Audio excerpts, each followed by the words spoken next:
I just want to say something briefly about each artist that we're speaking with today, especially for those online. I just begin with Gwen Smith, majored in film history, photography, and environmental design theory at the University of Colorado in Boulder before moving to New York City in 1991. And there, her first job was with Lorna Simpson, and that led her to study at ICP. In '93, she began a 15-year career as a photography research editor for a variety of magazines such as Colors, Vogue, The New Yorker, Architecture, Newsweek, and so forth. In 2018, she began a ritual for creativity, which became a collection of 100 paintings and selfies, the Black Woman Project. Volume 1 and 2 were published simultaneously in late 2020, and she is currently in production with the third volume. So then I would like to introduce Beth Coleman. And Beth is a research scientist and artist. She is Associate Professor of Data and Cities at the Institute of Communication, Culture, Information and Technology and the Faculty of Information at the University of Toronto, where she directs the City as Platform Lab. She is the co-founder of Sound Lab, Cultural Alchemy, Multimedia Art, and Sound Platform, a 2021 Google Artists and Machines Intelligence Awardee. Beth is currently working on speculative AI, Octavia Butler, and other possible worlds, and I think we'll hear more about that in a second. So thank you so much for being here. And Gwen, I would like to begin with you and ask you what prompted you to create the Black Woman Project. Thanks, Corinne, and thank you all for coming. Oh, I forgot, I'm mic'd. I'm glad I didn't burp or anything. What prompted me to start the Black Woman Project was a series of things. First being my mother passed away the year before. At the same time, I moved from a studio where my partner, Haim Steinbach, and I had been a live-work space that we had been occupying for me 25 years, he 35 years. And we moved to Long Island City. And so it was like a kind of a mourning process with my mother and the loss of my home, but it was sort of a rebirth to the future. And then the following year after my mother passed away and working through the grief of all that, I got a studio, which was my first time having a studio outside. At the same time, there was the Bruce Nauman show at the MoMA and at PS1, which is right where I moved. And so I spent a lot of time thinking and dreaming about the studio. And hi, Tommy. Hi, Cheryl. Thank you for coming. We had to start without you. Sorry. So with that, looking at the ways that Nauman was using the studio and having a studio of my own, I got the keys, I think it was January 10th or something like that, and it happened that there was a LaToya Ruby Frazier show up in Harlem, and so I kind of grabbed the keys, and I just was like headed uptown because I'm a bit of a flaneur. I spend a lot of time just wandering around and seeing and absorbing things because of the blessing of living in the greatest city on earth. And I'm able to, experience a place with such zeitgeist anyway.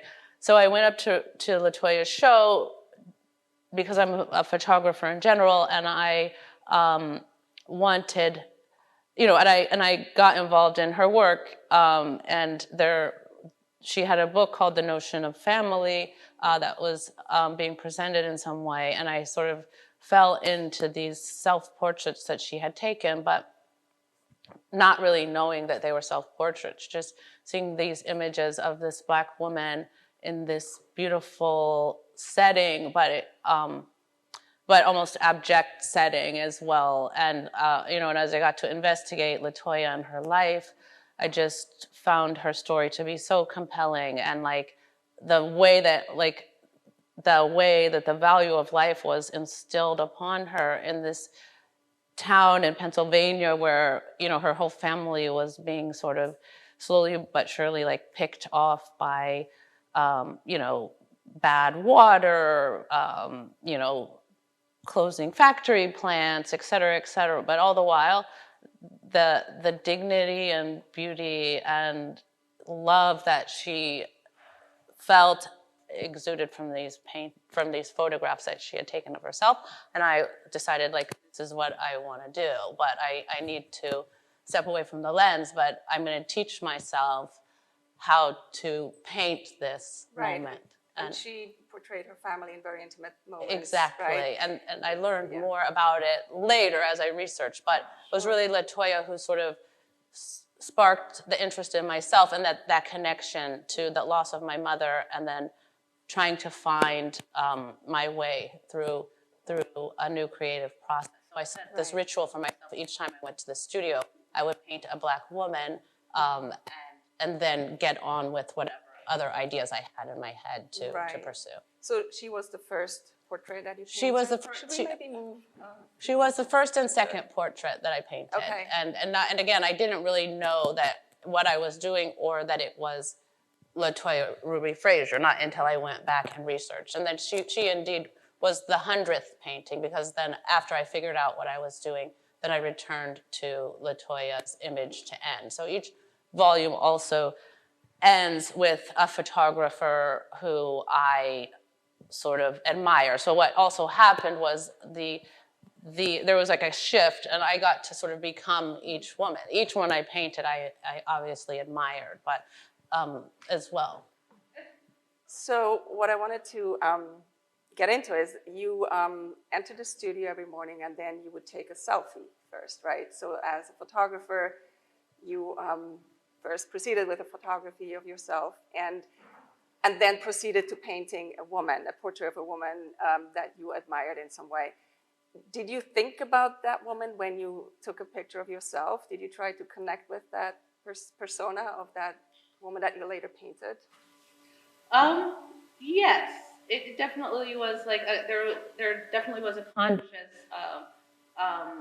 choice of taking on this identity. Like once we bought our house, for example, and I researched the woman who, I found the first Black homeowner, and and so that was a choice that I made. Should we look at some of the portraits? Can you talk a little bit about the structure? When we came in, we heard Nina Simone, Four Women. Do you want to tell people a little bit about the Four Women? Because you already invoked kind of the passing of your mom. Exactly. That's true. Thank you, Beth, for bringing that up, because the books are dedicated to my mother. She passed away in 2017, as I said, but my mother also had 4 children. And I came to a realization recently that the output of the last 2.5 years sort of mimicked the like birth pattern that my mother had. Because my mother had twins. They're a year older than me, and then I'm the middle child, and then my younger sister is a year younger than me. And so I just kind of realized that the outputs of the book, the Black Woman Project Volume 1 and 2, they came out first. I was painting a series of 100 women. People saw it, said, this is important work. It should be formed into something. I decided to make it a book, and then COVID happened. So during the time of the production schedule for the book, I was able to paint 200 more women. So volume 1 and 2 were produced together, and then I later had a binding made to keep them together, because I thought it was important that they be sold as one. And then in the meantime, between finishing volume 2 and January 27th of 2021, I painted 100 more women, at which point I have a prototype of volume 3, and the Nina Simone song was the soundtrack for volume 3. Volume 1 and 2, the soundtrack was made by my son, who is a 16-year-old musician, and but volume 3 I used 4 women, because I also found this synonymous identity of the words to speak to the identity, coincidentally, for women, I have 4 sisters. I spoke about the 3rd volume, and then I painted Cecily Tyson actually as the 301st image. And then I kind of stopped painting, and I thought, okay, is Cecily Tyson like the penultimate Black woman? And with her passing, am I letting go of this project? And it sort of seemed that way. But in the meantime, I took a photography course with my dear friend Justine Kurland, and I started to work on this magazine project or zine called Island, which you'll see in a few minutes. But that became, for me, the Black Woman Volume 4, in a sense, and that represents my younger sister, who's a curator. So Gwen, do you want to move through the different volumes right now? Sure, let's do it. But did that answer your question? Absolutely. Okay. Yeah, thank you. So we have a little bit of an audience participation thing. With each volume, we were thinking people could say which portrait they want to hear about, or do you want to just talk about all of them? Go for it, because I think this is my mother, she's unofficially included in the Black Woman Project. So it was great. It's great to start with her, so you guys can hear the story of Mom. And then this is the Latoya Ruby Frazier that I painted after the Dawood Bay photograph, after I had, because also I work very instinctually, very much around coincidence. And as the project started, as I explained, I coincidentally came across these images. But let's face it, 3 years ago, it was very difficult to see a Black woman in the media. It was so I not only was losing my mother, my home, I was sort of searching for, heroes and women that could fulfill my place. And You said something interesting just before we started. You said that the pandemic changed that, and yes, can you elaborate on that? Sure. So even as the project went on, it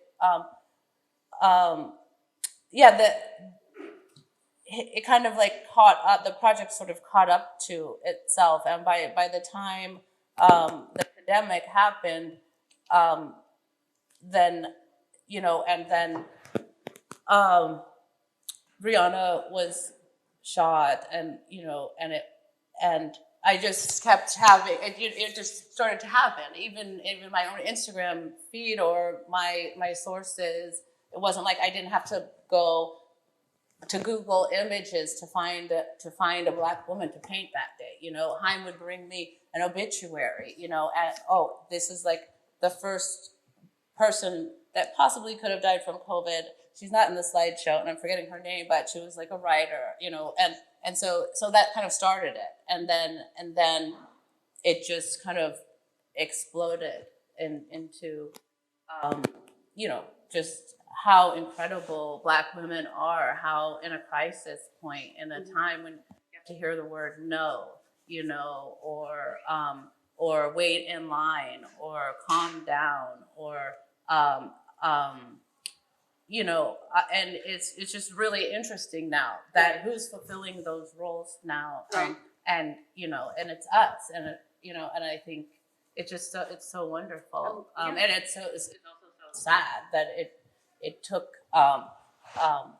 what it took to get here, and but I think it's working. I mean, I needed to produce my volume 3 prototype for the talk, and so I went to Staples, and it was just like the girls, they whipped it together, and gave me a discount. It was like it's just wonderful to be helped and see us. I think Beth helped me to find my motto, which is like, it's time to step into the light. And I think that essentially, that's what I'm trying to do, put myself into the light, choose women who have in the past stepped into the light or are stepping into the light concurrently.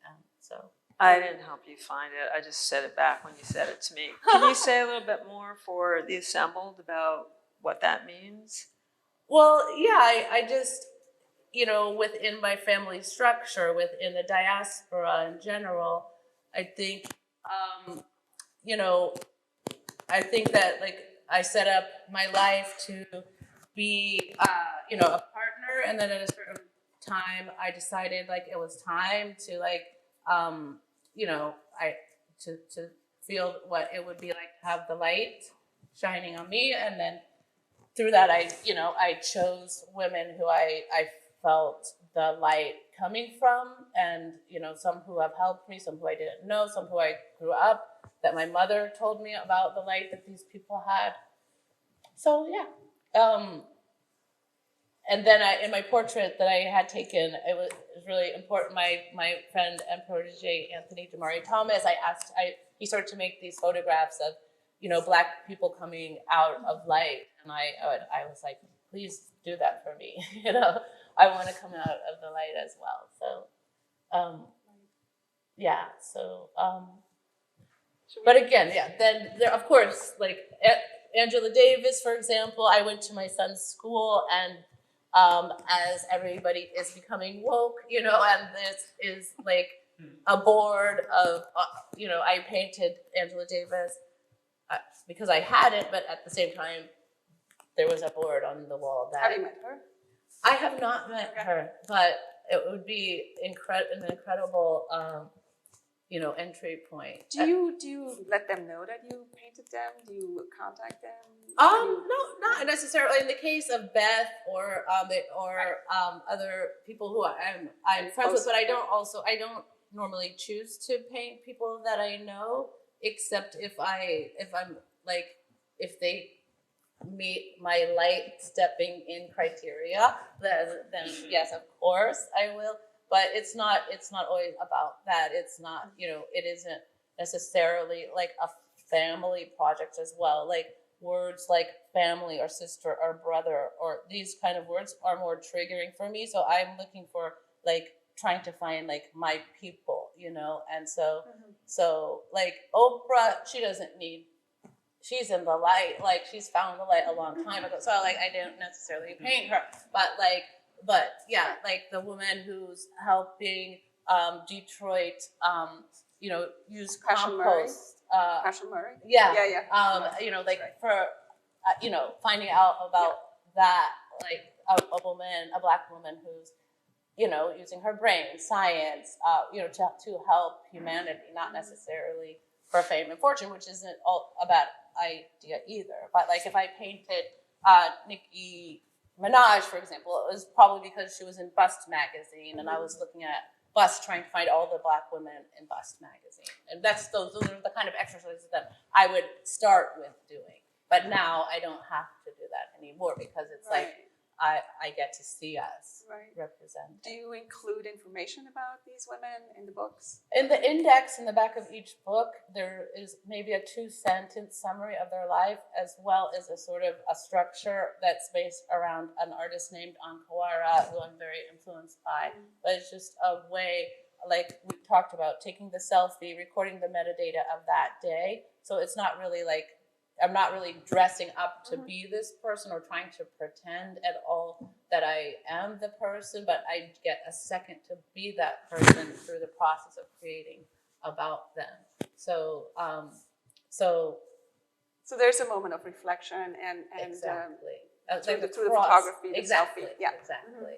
Again, she's a choreographer, Camille A. Brown, and I learned about her because she was also on the board at my son's school on the Woke board. So, and that's also something that's amazing too to learn about. And as I did the research in the index, I'd be like, oh, Tessa Thompson dates, I'm forgetting, but so I could make Janelle Monáe actually. So I got through this research. I'm not trying to gossip or anything, but I could make connections, or if I saw a post that like Duro posted, he would be posting about, married couples, for example, and Gwendolyn Lawrence or, John Coltrane's wife, or, so there would be a chance then later to sort of bounce around and really get a bigger picture that wasn't like coming from my own And brain. that comes back to sort of familial relationships and seeing connections. Exactly, Yeah. exactly. But you also work across generations, and I'm wondering both across generations and the process of the drawing, the painting has to be completed by the time you leave the studio. So there's like what was that Kiefer Sutherland show? Like something has to happen, like 24 hours. something like that.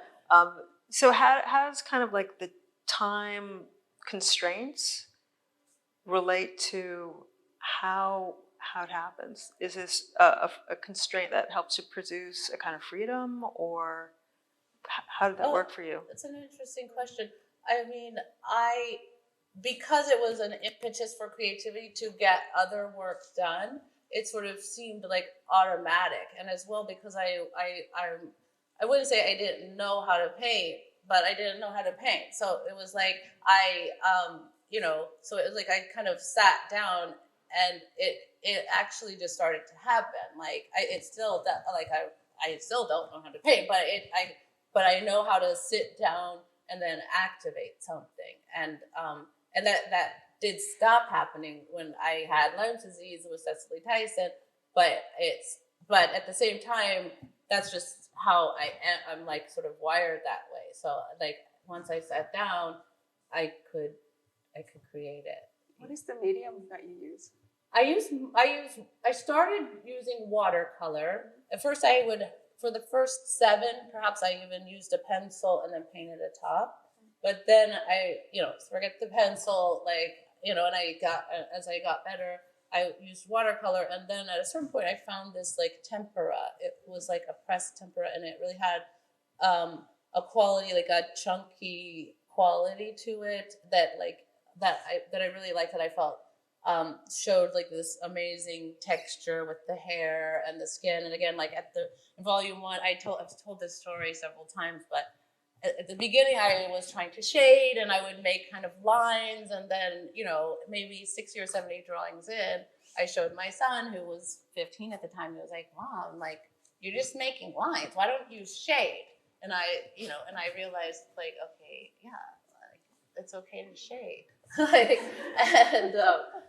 So yeah. Can you talk about this one? Yeah. For some definitely. reason, that one always catches me, especially. Well, it's funny because there are some paintings that look like other people or people that we know, but they're paintings of, just like it's kind of a painting of me, but it's also a painting of Nikki Giovanni. It's also a painting of Brooke Williams. So I mean, but Nikki Giovanni is from Cincinnati. She's a poet. She's the same age as my mother. My family is from Nikki Giovanni, so is from Cincinnati. Sorry, my family is from Cincinnati. And so my whole life I've heard about Nikki Giovanni and how she's friends with my parents. I probably met her, but I think so the story goes, like, my dad really liked Nikki, and they talked a lot. So like when they were together, but Nikki was my mom's friend, but my mom also, who is a huge influence on me, but as we all know, no one's perfect, and she wasn't a perfect person either. So she got jealousy. She wasn't immune to jealousy, let's say. So I think when I was researching the book and still in conversation with my sister, I got to learn that, like, actually more like about the history of my family, and not just hearing Nikki Giovanni's name, but learning more about how she related to what why my mother was always talking about her. And this photograph, I mean, it just was like, oh, I'm gonna try to paint that insane, however you say that, top. Like, I think I could make that work. And again, so the Eva is also in volume 2, and what was a great opportunity to just keep going, because I keep forgetting, like, the amount. Like, I turned my head and I looked at Aisha Salmon. I mean, like, come on, how beautiful is this woman? Like, and it just keeps growing, and as like, you know, I know it sounds a little corny, but as my heart grows, and there's like, you can add, so, you know, everyone could potentially be in the book. I could potentially share my space and creative output with all Black women that I identify with eventually. It'll be interesting to see how it evolves, if you continue the same way, or if you alter the project, how it's going to grow. And I mean, I don't know if you want to move to the island project, because that's... Except for there's one more. Oh, you can sorry. skip it if you want. Okay. I painted Beth, and then she became. It's not my best painting, I can admit, but I mean, I think it captured her. And but again, just finding incredible women. And then there's this Ellen. is Ellen Gallagher, who is actually my doppelganger. I painted her from the Index magazine cover. But I've been on planes like to Europe, where her dealers are on the plane, and they come up to me, Ellen, do you have anything that you need? Or like Cindy Sherman, we were once at a jewelry store, and she comes up to me and she's like, you could sell your work, you could do a trade for this piece of jewelry. And I was like, no, I can't. And she was like, yes, you could. I trade my work for this jewelry. You could trade yours. And I was like, okay. You know, and then, so she came back around with a friend, and she was like, oh, friend, meet Ellen. And I was like, oh no, Cindy, I'm Gwen, you know, like that. And so yeah, it's just funny, because I actually once we saw her, and I was like, hi, can you take my picture with Ellen? Because like, I think it's amazing how we can look alike. I think I showed one time people thought we were sisters. So yeah, I that's why I painted Ellen. And in Monia, just again, you're talking about multi-generational, but you know, this beautiful woman in like the 1800s, like gathered up enough money selling like you know, coins that she made out of the abolitionist John Brown. She made tons of money. She moved to Europe. She lived in Italy. She became one of the most famous sculptors around. Like, someone should make a movie about Nina. So it just learning about, like, my grandmother. She was one of the first Black doctors in the country. So I have heard and seen it happen, and you know, without losing oneself, but following one's dreams, and still you know, retaining that light and finding, you know, external place. So should we go to the zine? Because then color changes, and we get to see your grandmother. And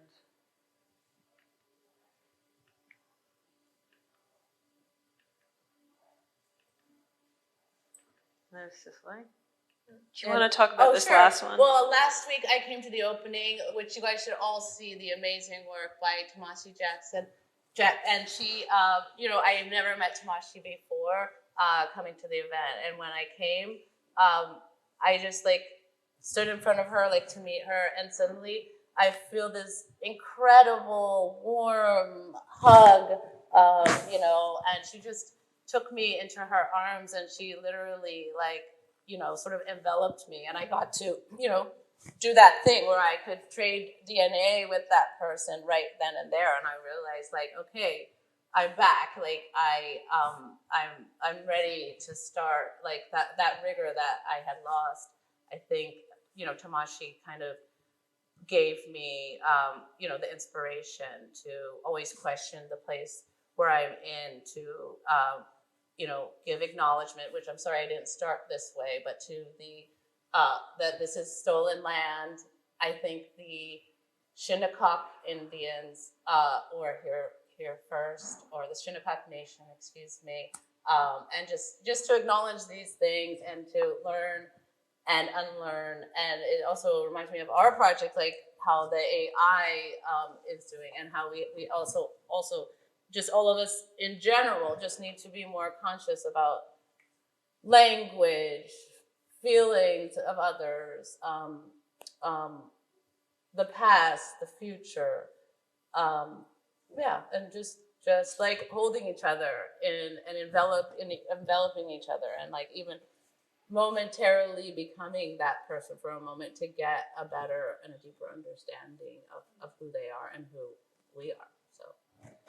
So you're both really involved in educational aspirations. In a way, yeah. exactly. Yeah. In pointing to, and not necessarily going for the like capitalist point of view, Right. as being correct or having things be right or wrong, but like to be more wholesome and. It's interesting you say capitalist, right or wrong. That's an interesting. Okay. Well. But so then I found myself after in this kind of haze, and luckily I was in this class and it was realizing that I myself, instead of labeling myself as a painter or a photographer, I was now in this kind of realm of being an archivist, perhaps, and using the archive to find my place in the diaspora within my family, and realize that how it all fit together, and create a kind of an epic journal about both of those things: my place in my family, my place in the diaspora, and using the idea of Jamaica versus Martha's Vineyard. I know we're in the Hamptons, but I'm a vineyard person. Growing up, my mother got rejected from the Wesley Hotel in the 40s and was made to stay at the Shearer Cottage. And so I have a super long history with that. My grandmother tried to buy land in Menemsha and was told it belonged to the natives, and then it's probably the place, I'm forgetting the name, but where Jackie Onassis ended up having her place. But anyway, Martha's Vineyard, Jamaica versus Martha's Vineyard. Actually, when we go down to Jamaica with the Salmon family and stay in their amazing hotel, the Rock House Hotel, which is unbeatable, I often found myself across the street with all the Rastas and just getting to know like the real life, and then sort of understanding that there's a kind of an upstairs, downstairs, or I don't know, what are these other shows? Downton Abbey, and it kind of exists across cultures, like Jamaica, a Rastafarian kind of rugged place versus Martha's Vineyard, which is typically an upwardly mobile, sort of preppy place, and but both places that have felt like home to me and also are home to the diaspora. So can you talk about the zine and how you created it and how? Well, I was really struggling because part of my Lyme is it's in my brain because I didn't take the antibiotics long enough last year when I got it. So I was sort of just feeling like it affects me at the computer. But I had a great artist who was like, you're a great artist and you need to get this done. And so Justine actually taught me how to do InDesign, and I went through my entire archive, sorted it digitally because I use now mostly my iPhone for the past 15 or 20 years, sorted it, and then started to just cross-pollinate that with paintings and images. And I'm also obsessed with Gordon or with Peter, which like Carrie Mae Weems found it, but also Gordon is involved in the Agassiz, Tamara Lanier, that's at Harvard, that they own the original of that. So I also, through the pandemic and through the YouTube, how you could basically go to Harvard during the pandemic, I kind of did. And so I learned a lot about the culture and about some of the bigger names. I mean, I found out who Sarah Lewis was.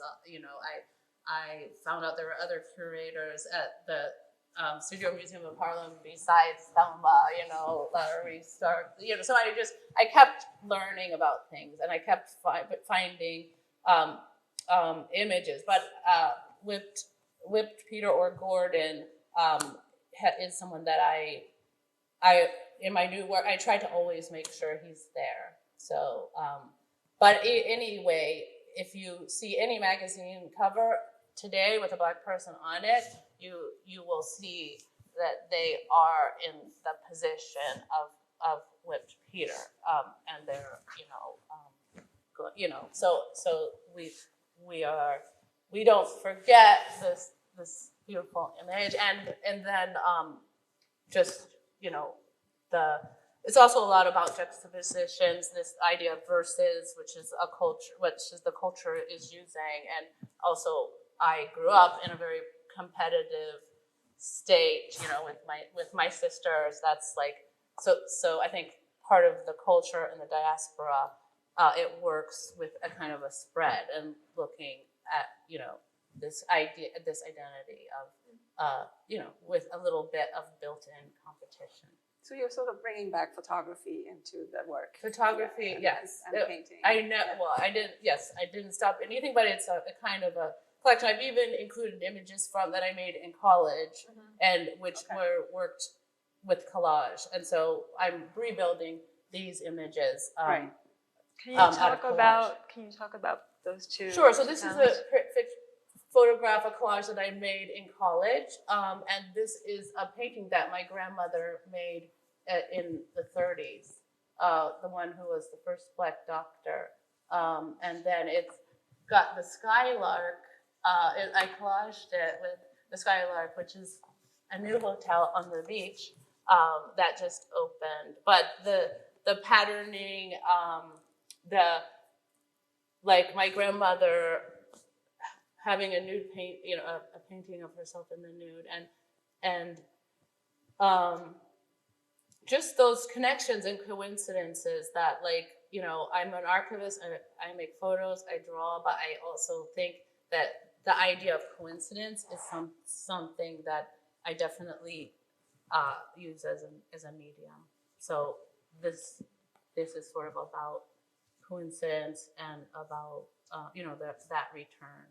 And it looks like you're really mixing the historical with the personal in the zine. Exactly. Yeah. Exactly. So how did your grandmother, I assume she was buttoned up because she was a doctor. And her father was an Episcopalian minister. So how does that kind of classical figuration emerge? That's how she saw herself? What is happening there? She was so focused on what she did, and helping people. And when she gave birth to, helped a woman give birth to a child, she would say that I brought this person into the world. And at the same time, she also wasn't afraid to travel the world. She did. She got so many honorary degrees, and she was probably a lesbian, but no one wants to think that. In my family, they don't tell that story. But she, just as I did, and I forgot that she taught herself to paint, and this was even an exercise. I think my sister has the one that shows the lines and the course during the course that she took for some reason. And I don't have many artifacts from my family. A lot of this is re-photography because I would have a sense I might never see my family again. So I better I better re-photograph as much as I can with my camera. How did you come across that? Did you? I actually own this. Oh, you image. did? Yeah. Okay. Yeah. So I was afraid that I had taken it when I was at one of my sister's house the last time. Okay. But then I actually found out that this is something that I have. Yeah. That's great. So I don't have to use the repelvent action, which I learned about as well because I made this drawing of Tamara Lanier, who I was talking about, who was trying to get her photograph of her father, or her great-great-grandfather, Renty, back from Harvard. And I feel so much for that story. And I was actually on Instagram, which I probably spend too much time on, but I was seeing a friend of mine, one of my best friends and my old roommate, besides Mott, wife, Sarah Koskov, she was showing this video of her father who passed away 2 years ago from colon cancer. And in this video, he's talking. He was actually Tamara Lanier's lawyer, and he explained how he used the Replevin action, which was how enslavers tried to get the runaway slaves back. Like, so it was like this action for stolen property, and so he tried to like turn it on its head and use that for Tamara to get her photographs back.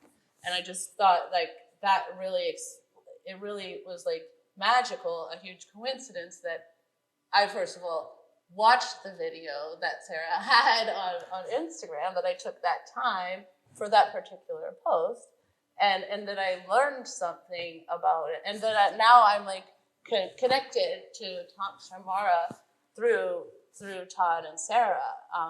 And unfortunately, she lost the case because they said that Harvard got the film after slavery had already ended. So she lost the film. But everyone's trying to free Renty, but who's the great-great-grandfather. But there's also a photograph of Delia, his daughter. So I've been like, when Tamara's like free Renty, I'm like, and Delia, because I also painted Delia in my process. So, and you can see as well, I incorporated that story into Island as well. Right, So like the Repelvent action is something that I'm working with outside, and pieces are coming from the zine, Right. but it's really the direction we're going right now. Besides with Beth. Should we talk about your collaboration? Sure. Well, before we turn the corner, since it's a pretty intimate group, do you want to talk to people a little bit more about their questions about, this is so Well, much. why don't we show what we're gonna do, and then we ask the questions, because there's not too much more on this. Okay. And I can actually say what I think, but like Okay. Beth, I had these images from Afropunk that I took with black and white Polaroid, and when I met Beth, and she came to my studio, I showed them to her, and then she was working on a program about Octavia Butler, who, for those of you who don't know, is a science fiction writer. I also painted her, but she's a black science fiction writer. She's no longer with us, but her words are quite powerful. And it's really science fiction about black people. And then Beth had this idea to use my photographs from Afropunk. And my understanding is that she sort of read Octavia Butler to the photographs, to the machine, to the algorithm, and then the algorithm output these amazing layers of images. These are just 2 layers, but it's a multitude of layers. So of is it images. photography And it's a computer with the information of the science fiction, the Afrofuturist, if I may, ideas fed into the computer, and then the computer with my images, and then the words of Octavia, and then the computer reimagines what that is. so that's the result of that. And this is the result. Amazing. So these are like a grid of Polaroids, and so we're just working here with the grid. But each image in itself, I think, is a universe, and it's just unbelievable. This level, I mean, there are these 2-headed monsters, which we're kind of looking at and seeing ourselves, seeing it be me and you. So I was like, oh, is that your sisters? No, it's me and you, right there. And I had sent you before COVID a kind of New Year's hailing that was this show that had been in a photography center. Remember those 2 women, and they're all like kitted out 70s style with dark glasses and afros. And I was like, okay, here's the new year, and this is some of what's emerged from that. Exactly. And I mean, show the next one, because it gets down to this kind of like prehistoric, or the first one. Like, I just love this. Like, that these are the same images in a way. I mean, it's obviously not the same, but that, I mean, you can see there, like still that figure of the black woman after, this is probably a very deep layer of project. So she, we're still there, embedded in. So this is still Polaroid? This is just another. This is the same grid, but a different color reading. Maybe Okay. she read a different Octavia Butler book to this So stage. Or this one of the things that I always want to ask Gwen, and she doesn't want to necessarily talk about, is what are the limits of Black and woman? And in some ways, this work is part of that conversation, because part of my interest is just loving the alien. So what we have is like Afropunks meet birds, then Afropunks meet jellyfish, and that's literally part of the DNA that's getting built into the images. Because I'm kind of like, let's just explode the whole thing.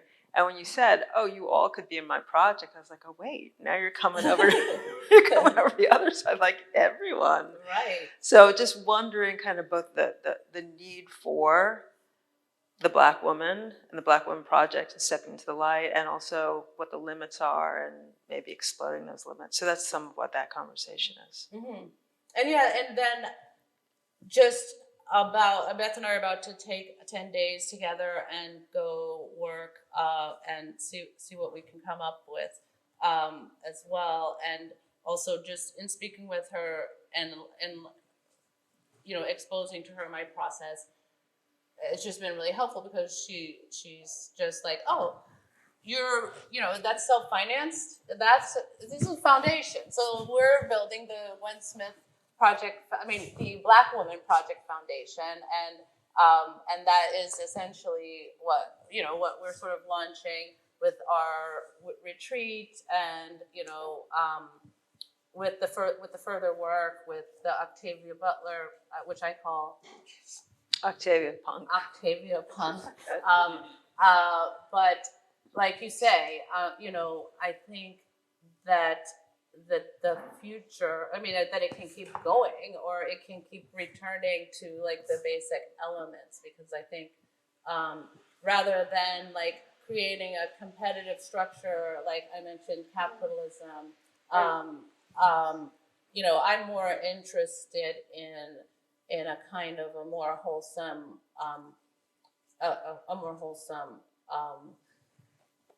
point of view in that, like, it's kind of like to rely on my Jamaican, my adopted Jamaican heritage, one love, and you go to Jamaica, you see everywhere, there's paintings of hundreds of people, all different, and they're saying like, yeah, this is us, like we're everybody, and everybody's one. And I really feel like,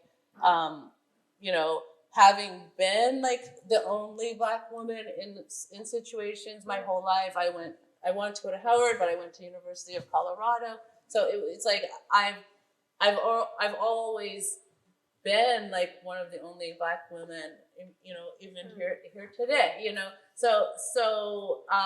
but at the same time, that's who I am. I've never not been a Black woman in any situation that I've been in. So that's also like what I think this work means to me, because I think it shows the elemental facets of who we are and of who we all are. And it's kind of taking these these role models, these women, sort of to the next stage, right? They all had to imagine a life for themselves. And you kind of come together and, with the AI and the futurism, you're kind of taking it to the next level and bringing it really into the future. Do you have mapped out what you're going to work on together, or is it just going to be whatever comes up in those 10 days? Swimming? Yeah.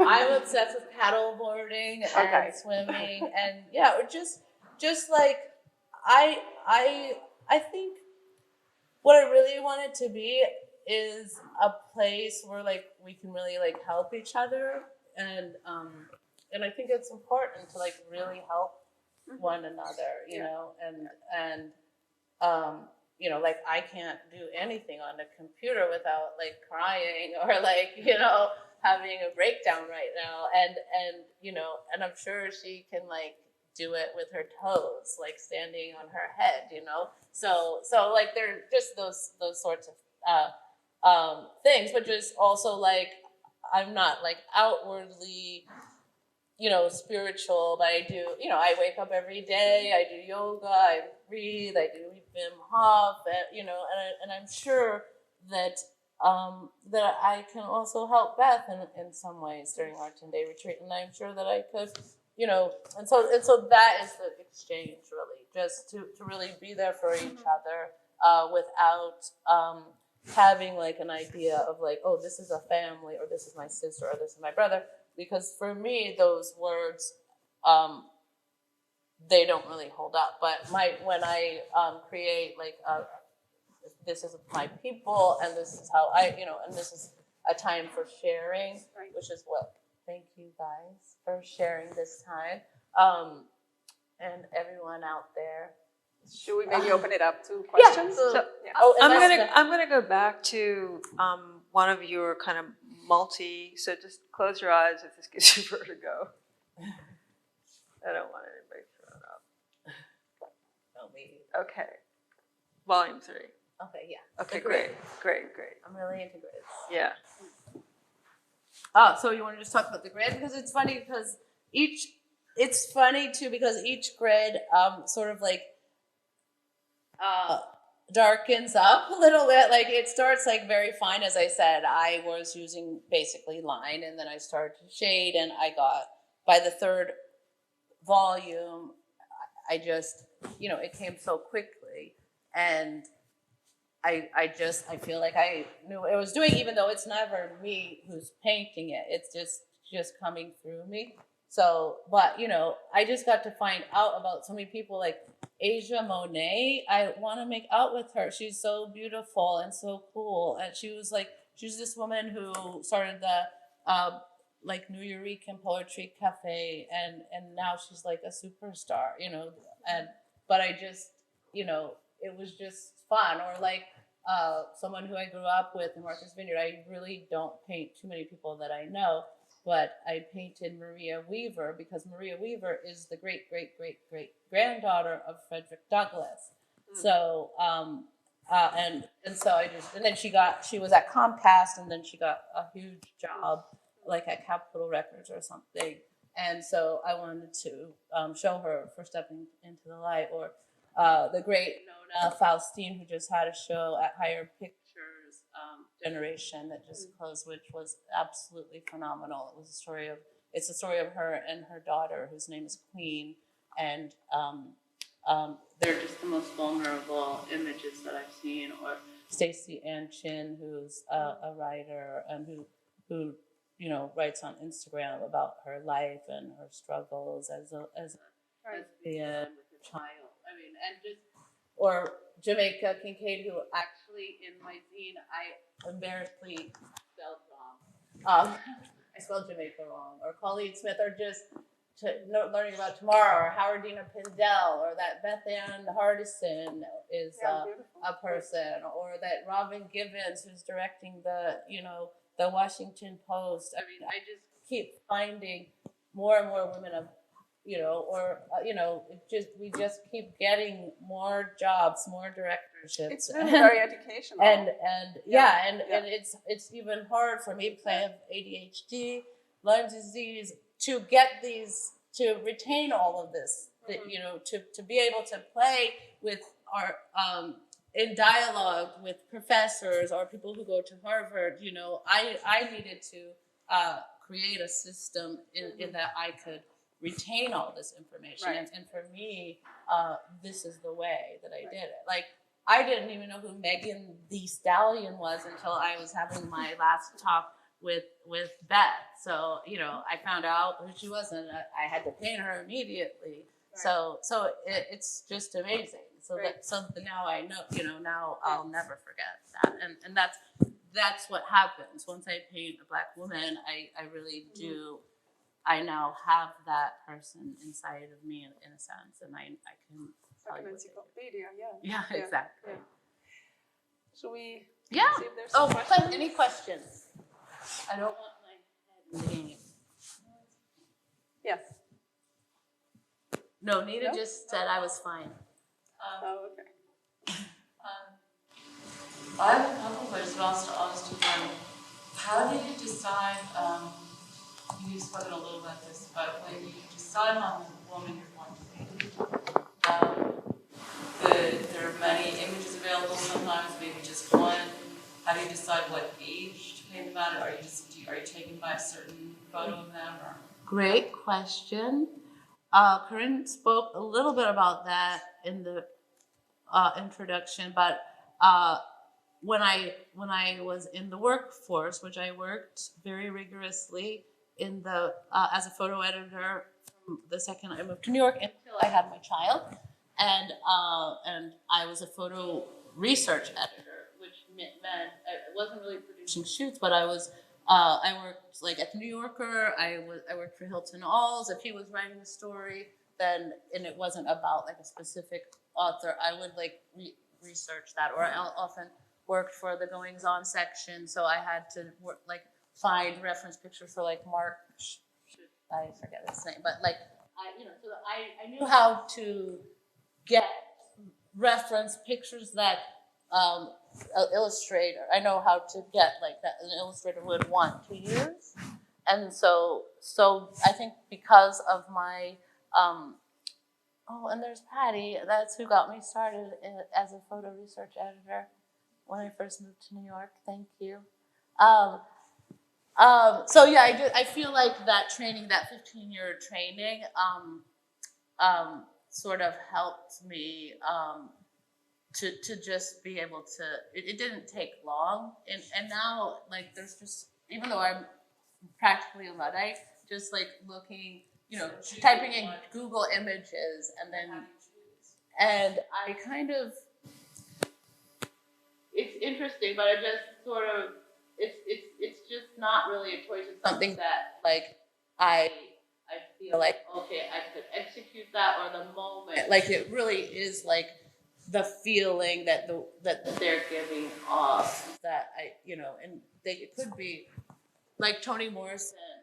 I worked on a journal where because Haim brought me the cover of the New York Times a few years ago when we didn't go to Jamaica, the first year that we didn't go to Jamaica, and it was right when Toni died, and there was like a million photographs on the cover. So I was like, okay, I'm just gonna make a journal and paint all the pictures I can find of Toni Morrison, and this is going to teach me how to paint.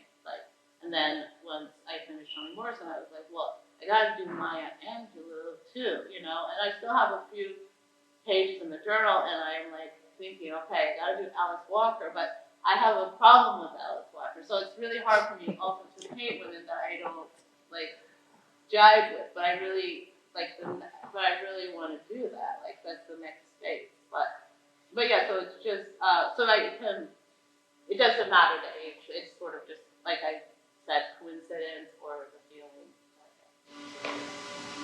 To build on that, do you wait like each day to pick somebody new, or do you have sort of lined up that you think that you choose from? And how important is that? The feeling that you're speaking of, is that an important part of your practice, like to have that feeling coupled with the execution of the portrait?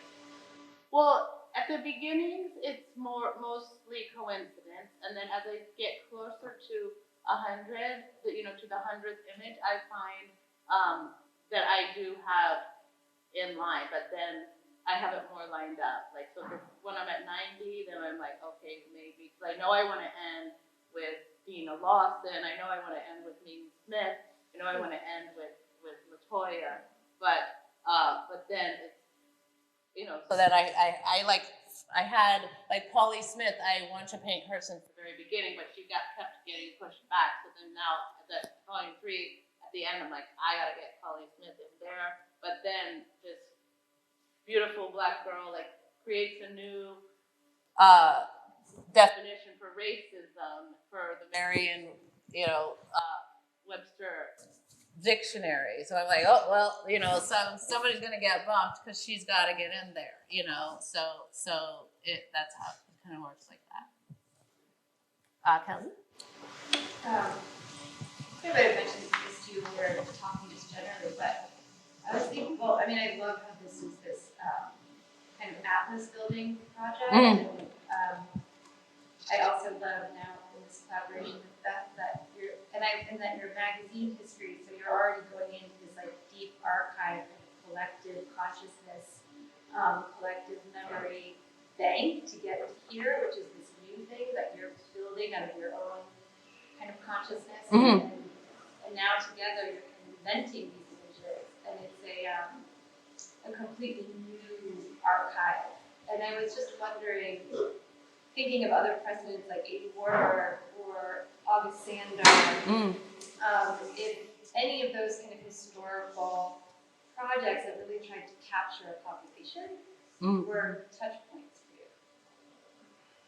That's a really interesting question. Since I work mostly, very closely with Justine, her work is, I learned that over this year that Girl Pictures is the same thing that she's been doing. It's the same pictures. Like all the books are exactly, the same. So I just thought that was really fascinating. But yes, definitely like August Sander. Some of I'm like early Gursky, like before he was like a large format photographer.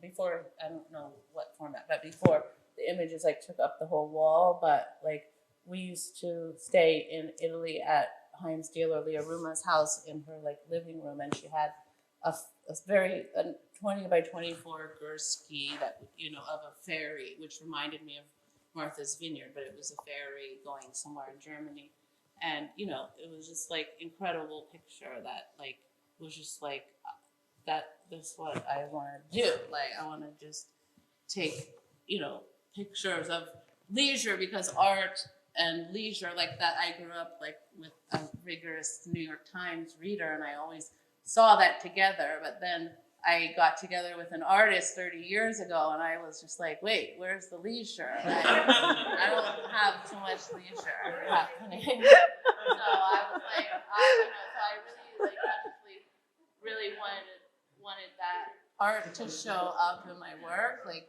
that idea, because art for me, like when I was a kid and dreaming of being an artist and like watching Sissy Spacek movies where she was, I don't even know the name of that, but she was like a photographer, and she got to travel and all, and I was just like, yeah, that's what I would like it to be. Or like when I learned Jonas Mekas like photographed all the Kennedy, would always go on holidays with the Kennedys and just make pictures. There's these ideas of like, oh, I could, this is how my life might be, as just a kind of a flaneur who just,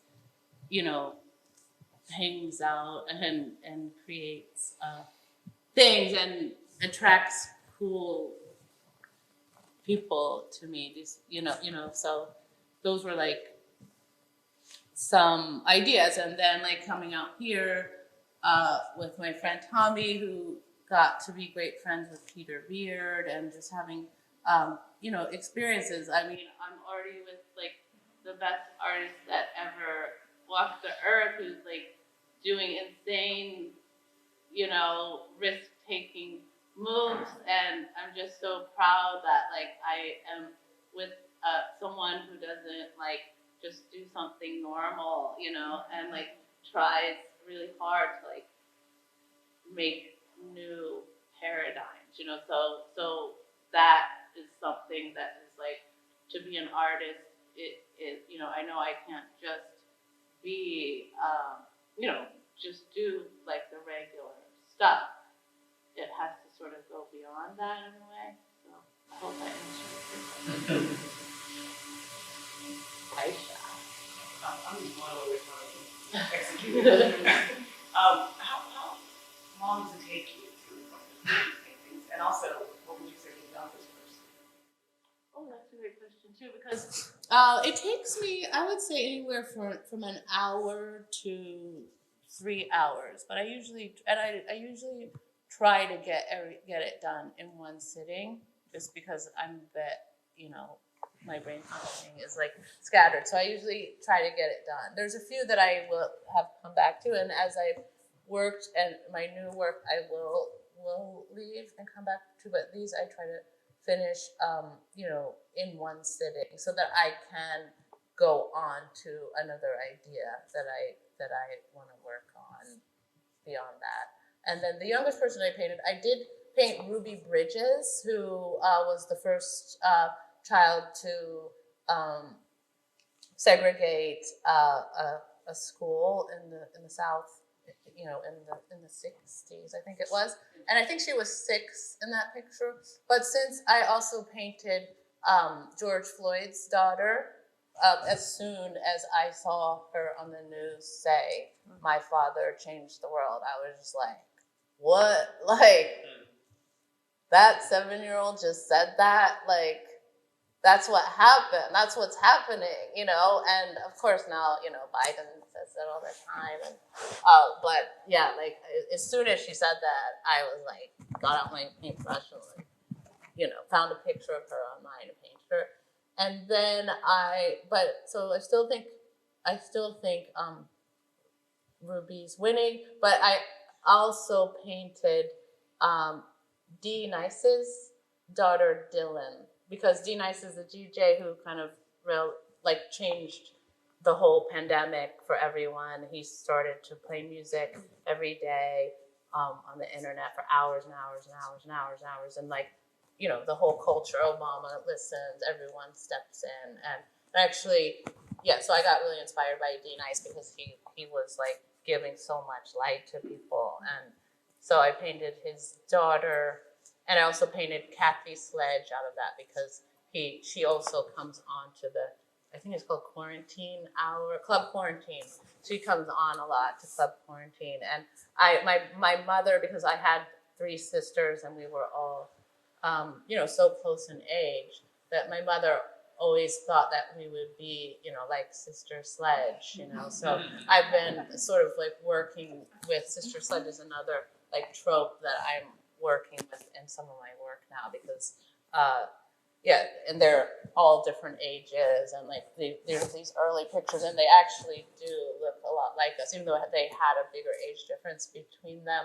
But yeah, I'm really interested in some of those ideas in my new work, accessing those things. My mother gave all my sisters brown Raggedy Ann dolls, but she gave me a white Raggedy Ann doll. So I'm working through some of these things. So now I'm painting Raggedy Ann dolls. So and that's something that I probably will work on at the exhibition when I go with that. Yes, I really appreciate that because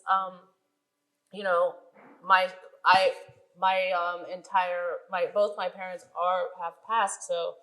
But I do have these 3 sisters, and I don't speak to them anymore because of that. But I'm, working through it with my work, and I have to respect everybody's grieving process. It's not always easy, but and I actually understand that my position in the diaspora creates that anxiety that I feel from my sisters and that rejection, and it has to do.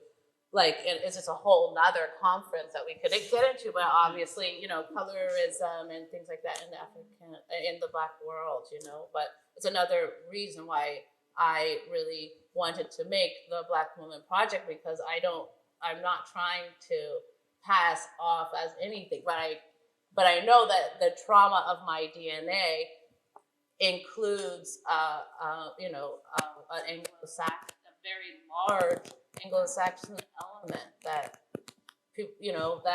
most Black people don't want to accept. But then, what do you do if you're like me? I can't help but show that trauma by my very existence, even if it wasn't being raped by an enslaver and being a house slave. Even if it was a love situation, the white lover had to couldn't be with her family anymore. Like, you know, so there's trauma all around. So. Yes, Naomi. So maybe it's obvious, but can you say a few words if you choose to about why the black and white? I can say that. Again, it started a little bit through my experience as a photo editor working at the New Yorker, and you know, giving these working for these illustrators that were painting in black and white, and also understanding that the skill level that I'm at, like it might, like if I. Like my kid went, you're a kid too, City and Country, so you have like the basic, you get 5 colors, that's it. And then you have to figure out how to make purple, you know, because you only have the primary. So yeah, like I thought because it was a short ritual for creativity, I felt that I could make other color paintings later, but the system of the Black woman activation be in this kind of like New York, Boston, like New York. Right? You had my job after me, so you probably remember the names of the. Well, I started as a black and white photographer, but I've kind of like moved with the ease of the technology. So I basically shoot everything now with my iPhone, even I don't barely use a separate camera. I mean, I really want to return to like 4x5 and things like that, but because of like my brain functioning, this is just so easy. So it doesn't see, you know, other things I might not be able to like be as crisp or in control as I want. But it does relate to black and white photography. And I said this in my story before, but just through my studies of online studies, I heard a Sarah Meister talk about Dorothea Lange, and it was with the photographer that you guys, Sally Mann, and so somebody asked Sally, like, is it easier to be a color photographer or a black and white photographer? And actually, Sally said it's easier to be a color photographer.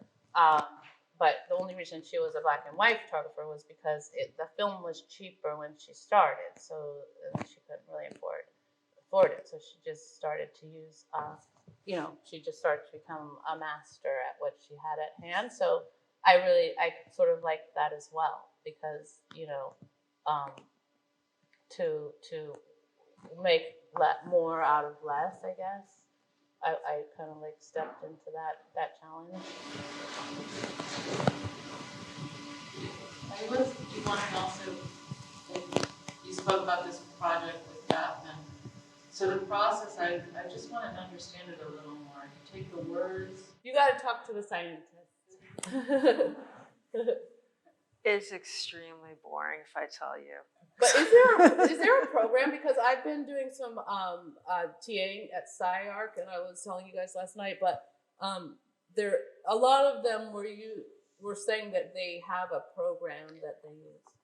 Okay, you guys, whoever wants to have like a water break, this is the moment. Right now we're using the runway, we being me and people in my studio, the runway style GANs algorithm. And part of what I tried to resist when Kelly asked her great question was not just going crazy about the archive. So whether we're thinking about Saidiya Hartman and critical fabulations and all the things that are missing in historical archives, and how archives are both, the collection of empire, and I mean, they are. So there are things that are there, there are things that aren't there, but there are perhaps traceable patterns about what we're missing. So some of this story around Octavia Butler and speculative fiction and thinking about other possible worlds is this what's there and what's not there. And there's also a pretty narrow, nerdy conversation with AI, machine learning scientists. So Timnit Jabru, who She's in there. in collaboration with, like, we're working together, and I was coming to Google to work in her lab, and then she got fired, and I think everyone in the world just heard about that explosion on Twitter and all the rest in terms of, if we're going to address these problems, because we all got woke, how do we address these problems? And it seemed like firing like the one senior Black machine learning scientist at Google Brain who ran their ethics group was probably the wrong direction to go, if indeed we were trying to work on this. So that's that. So part of designing the apparatus to produce these images, there's a critical question about what does it know, what does it get fed into, and I mean, you were part of the dinner conversation last night, and for me and Chaim to land, like, we're like all ontology, and then everyone's like, could you guys leave now? Like, stop talking like that. But so that's part of, like, so this was a ready-made to a certain extent, in the sense that the StyleGANs as an apparatus is already designed. So part of both the resistance and the taking up is, what am I teaching it? And that's one of the reasons why we went to training the first set, which was just kind of a Google search on Afrofuturist images. So that's already kind of a little bit wild and random, with birds, because in taking the Octavia Butler, like, xenogenesis spirit, where literally the story is about how do you encounter the alien? So you can, read that at every level of metaphor, but it's also totally literal in those books. Anyway, so that's part of it. I'm sorry. I like that. How do you encounter the alien? I feel that. I mean, it gets weirder. It's mostly sex with aliens, but that sounds like hentai. So yeah, I get that. Okay. I just also wanted to say that, like, in working on this project and, like, driving out here, and what I would do would, like, be listen to, like, Fred Moten lectures, and I just want to like extend this to Beth, because Fred was saying, he could give all these talks by himself, and as much as he wanted, and people would pay him a lot of money, but he likes working with his friend Stanley, and I forget his last name, but he has a friend who is kind of like me, like, he doesn't really care about, like, being seen or whatever, but as much as Fred can do, like, he just will have Stanley with him on stage, because it's just much more fun to have,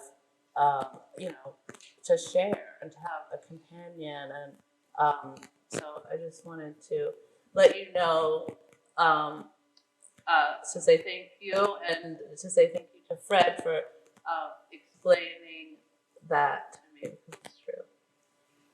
On that note, I would like to thank both of you, Gwen and Beth, and I can't wait to see what you're coming up with. Thank you. Thank you. Thank you, guys.